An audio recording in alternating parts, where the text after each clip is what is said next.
Stop worrying about homework and start learning with confidence. This is Ask Learn.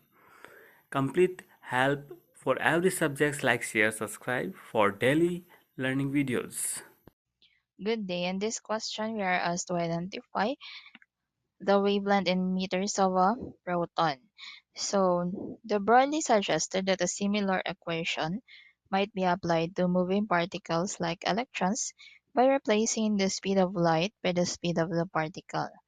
So, the resultant de Broglie hypothesis thus allows calculation of a wavelength of a proton or any other particular object of mass m. So we have wavelength is equals to Planck's constant divided by mass and the velocity.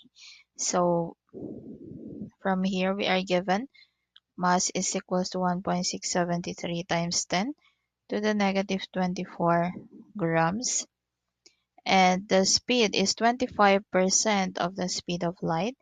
So 25% divided by 100% of 3 times 10 to the 8 meters per second. This is equals to 0.75 times 10 to the 8 meters per second.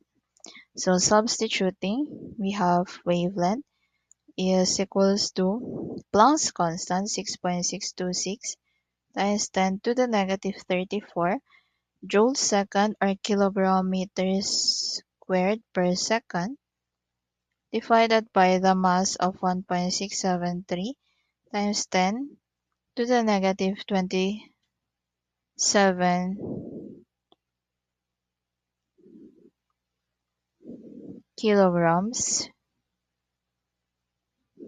So since we have negative 24 in grams times the speed of 0.75 times 10 to the 8 meters per second.